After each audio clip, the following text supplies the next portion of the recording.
என் மனதை கவர்ந்த வாரமலர் கதை. உச்சி வெயில் மண்டையை பிளந்து கொண்டிருந்தது. வாசலில் அமர்ந்து நியூஸ் பேப்பர் வாசித்துக் கொண்டிருந்த மாணிக்க வாசகம் காம்பவுண்ட் கேட் திறக்கும் ஓசை கேட்டு நிமிர்ந்தார். கேட்டை திறந்தபடி 50 வயது கடந்த நபர் நின்றிருந்தார். அழுக்கு சட்டை, எண்ணெய் காணாத தலை, கிளிசொல் லுங்கி அணிந்திருந்த அவர் சிநேகமாய் சிரித்தவரே, ஐயா, பழைய நியூஸ் பேப்பர் எடுக்கிறீங்க, அம்மா வர சொல்லியிருந்தாங்க என்றார். என்ற மாணிக்க வாசகம், என்ன விலைக்கு எடுத்துக்கிற? இங்கிலீஷ் பேப்பர்னா 12 ரூபாய் கிலோ, தமிழ்னா 10 ரூபாங்க. ரொம்ப கம்மியாக இருக்கே. இல்லைங்க, போன மாதம் 10 ரூபாய் 8 ரூபான்னு தான் எடுத்தேங்க, இப்போ 2 ரூபாய் கூடி இருக்கு. ஒரு மாதம் பேப்பர் பில் எவ்வளோ தெரியுமா? 230 ரூபாய், சில சமயம் 250 கூட. ஆனால் ஒரு மாதம் பழைய பேப்பரை விற்றா 40 ரூபாய் தான் கிடைக்குது. நமக்கு எதுக்குங்க அதெல்லாம்? வேஸ்ட் பேப்பர் தானுங்க. அதை கொண்டு போய் கடையில் போட்டால் எங்களுக்கு கிலோவுக்கு 1 ரூபாய் கிடைக்கும், அவ்வளோதான். சரி சரி, உள்ளவா. வீடே ஒரே நியூஸ் பேப்பர் அடைசலாக இருக்குன்னு என் பொண்டாட்டி கத்திட்டு இருந்தா, அதான் வர சொல்லியிருக்கா. இடையெல்லாம் ஒழுங்க போடுவல்ல? கரெக்டாக இருக்கும் சார். அந்த மனிதர் பழைய இரும்பு தரசுடன் உள்ளே நுழைய, லக்ஷ்மி, பழைய பேப்பர் எடுக்க வந்திருக்காங்க, சீக்கிரம் வா. நான் கொஞ்சம் அடுப்படையில் வேலையாக இருக்கேன், நீங்களே எடுத்து போடக்கூடாதா? அப்போ திருப்பி அனுப்பிச்சிடவா? அதெல்லாம் ஒன்றும் வேணாம், நானே வந்து எடுத்து போட்டு தொலைக்கிறேன். லட்சுமி முணுமுணுத்தபடி கிச்சனிலிருந்து வந்து காலில் கபோர்டில் கிடந்த பேப்பர்கள் அள்ளி வராந்தாவில் போட்டாள்.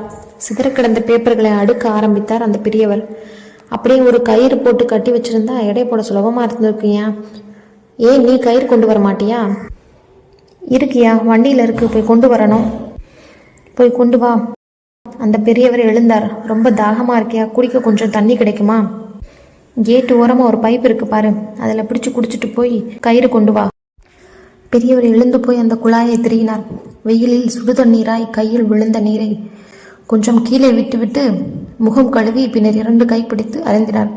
முகத்தை தோளில் போட்டிருந்த அழுக்கு துண்டால் துடைத்து கொண்டே வெளியில் நிறுத்தியிருந்த அந்த 3 சக்கர ட்ரை சைக்கிளை உள்ளே தள்ளி கொண்டு வந்தார்.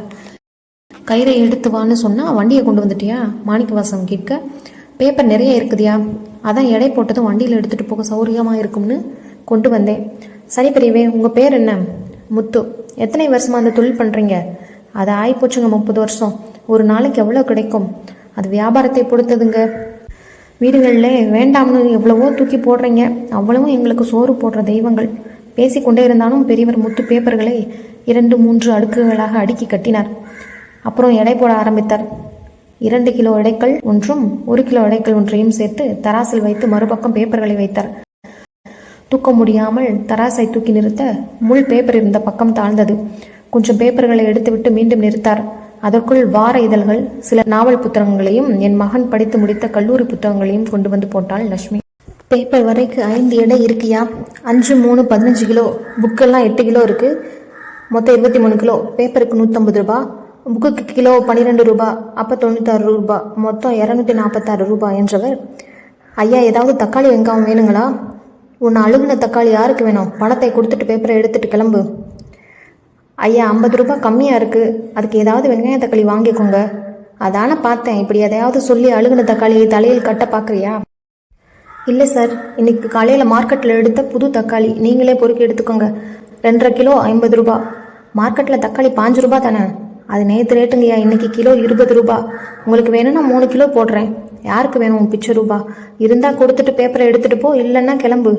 நான் வேற ஆளுக்கு போட்டுக்கிறோம். போனி ஐயா, காலையில இருந்து வெயிலில் சுற்றிட்டு வரேன், கடைக்கு இன்னும் 5 கிலோமீட்டர் போகணும்.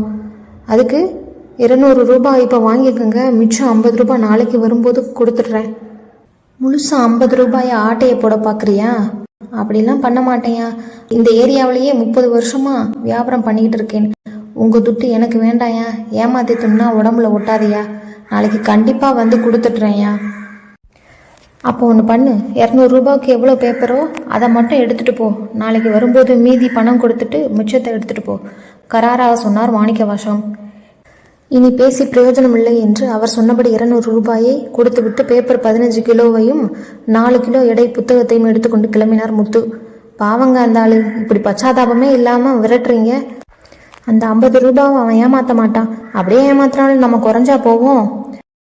ஏன் பேச மாட்டேன்? ஒவ்வொரு ரூபாவும் நான் உழைச்சி சம்பாதிச்சு இந்த அளவுக்கு வந்திருக்கேன். யார்கிட்டையும் நான் ஏமாற தயாரா இல்லை. அவன் நாளைக்கு வரமாட்டான் பாரு. இந்த மாதிரி எத்தனை பேரை நான் எடை போட்டு வச்சிருக்கேன் தெரியுமா? அந்த ஓட்டை தராசுல எடை போட்டால் எப்படியும் கிலோவுக்கு 100 கிராம் லாபம் கிடைக்கும். நம்மக்கிட்ட 10 ரூபாய்க்கு எடுத்து 12 ரூபாய்க்கு விற்பான். ஏமாந்தா இடையில இன்னும் கொள்ளையடிப்பான். இப்படி 1 ரூபா 2 ரூபா லாபம் வரலன்னா அவன் தொழில் செஞ்சு பிரயோஜனம் இல்லாமல் போயிருங்க. அவன் வயிற்று பழப்பை பார்க்க வேண்டாமா? சரி சரி, அவனால் நமக்குள்ள எதுக்கு பிரச்சனை? ஆக வேண்டிய வேலையை பாரு என்று மனைவியை அடக்கினார் மாணிக்கவாசகம். மறுநாள் மாணிக்கவாசகம் சொன்னபடி முத்து வரவில்லை. பொழுது சாய்ந்து விட்டது. பாத்தியா, நான் சொல்லலை அவன் வரமாட்டேன்னு என்று அமர்த்தலாக சொன்னார். இன்னைக்கு வேற லைனில் போயிருப்பார், நாளைக்கு வருவார்னு நினைக்கிறேன். உன் நினப்பை காயப்போடு.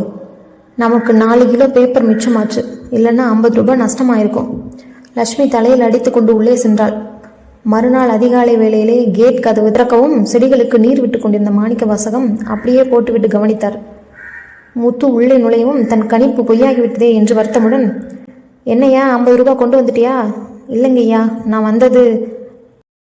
அதானே, தான் நினைத்தது சரிதான் என்று உள்ளுக்குள் பெருமிதப்பட்டு கொண்டு 50 ரூபாய் இல்லாமல் பேப்பர் போட முடியாது என்றார். சரிங்கய்யா, நான் 50 ரூபாய் கொடுத்துட்டு பேப்பர் எடுத்துக்கிறேன்.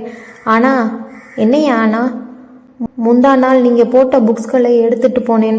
அதில் சில பாட புஸ்தகங்களும் இருந்தது. அதை கடையில் போடுறதை விட பழைய புத்தக கடையில் கொடுத்தா கொஞ்சம் ரூபாய் அதிகம் கிடைக்கும்னு தனியாக எடுத்து வச்சேன். பேப்பரை மட்டும் கடையில் போட்டுட்டு வீட்டுக்கு போய் புக்ஸ்களை புரட்டினேன். அப்போ அதில் இந்த காசு இருந்துச்சியா என்று 2 500 ரூபாய் நோட்டுகளை நீட்டினார் முத்து. மாணிக்கவாசகம் அதிர்ந்து போனார்.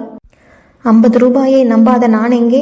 1000 ரூபாயை, அதுவும் எப்போதோ வைத்து நான் மறந்து போன அந்த ரூபாயை திருப்பி தரும் முத்து எங்கே? மிகவும் தாழ்ந்து போய்விட்டோமோ என்ற வருத்தம் அவர் முகத்தில் அப்பட்டமாய் தெரிந்தது.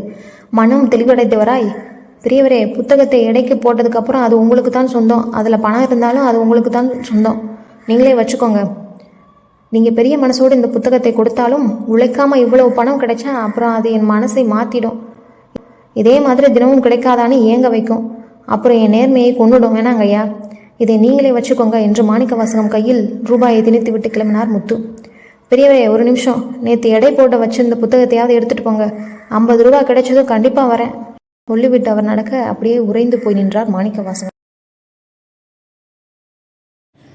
This video is sponsored by Bymode online shopping app. Bymode ஆப்பில் உங்கள் வீட்டுக்கு தேவையான கிராசரி ப்ராடக்ட்ஸ் எல்லாத்தையும் ஆன்லைனில் பர்ச்சேஸ் பண்ணிக்கலாம். இங்கே மற்ற வெப்சைட்டை கம்பேர் பண்ணுறப்போ மினிமம் 1 ரூபீஸ்லேருந்து மேக்ஸிமம் 30 ரூபீஸ் கம்மியாகவே கிடைக்குது. நீங்கள் ஆர்டர் பண்ணதுலேருந்து 10 டேஸ்க்குள்ளே உங்களுடைய ப்ராடக்ட் உங்கள் வீடு தேடி வரும். ஒன்ஸ் செக் பண்ணி பாருங்கள், பிடிச்சிருந்தா கண்டிப்பாக ஆர்டர் பண்ணுங்கள். லிங்க் டிஸ்கிரிப்ஷனில் இருக்குது.